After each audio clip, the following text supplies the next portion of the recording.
see this comment, man, it actually hurts me. Guys, I'm so transparent. I'm probably the most transparent person. You can trust me. Look, I'm so transparent, you can see through me, bro.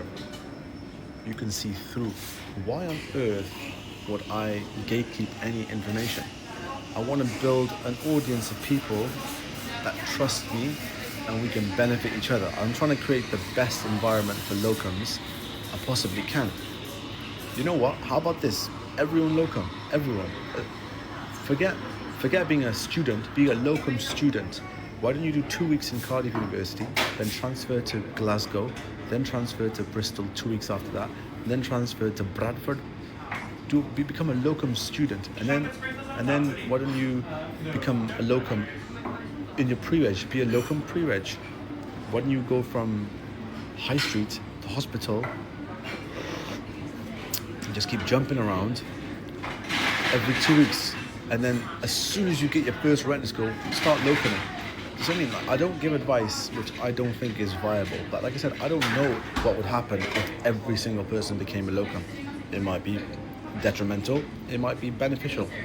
But what I have noticed is if there are more locums in a particular area, typically London is your example, the cost of living in London is the highest it's ever been, and the rates are probably the lowest across the whole of the UK. Now, put two and two together, and common sense will tell you it's probably because it's quite saturated there. I don't know. That's probably why. So if everyone became a locum and people didn't know how to value themselves, then they'd be accepting any old rate. So if you're going to be a locum, if everyone's going to locum, then we have to be on the same page. There needs to be a rate that we have to accept. Don't undervalue the skills.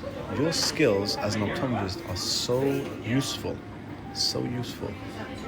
To try and take a low rate, it just doesn't make any sense to me. You know, there should be a cap. If that's what you value yourself as an optometrist, then unfortunately it's going to be detrimental if loads of optometrists decide to locum but don't have a high value of themselves. Then obviously there's people that aren't commercially sound, and you're probably going to disappoint the manager by not being commercially sound. You see what I mean? Like, locuming is a choice. You have to see if it fits you. And at the same time, if too many locums come into the game, I don't think it's going to be particularly beneficial. But again, I'm a gatekeeper, man. I'm just a gatekeeper.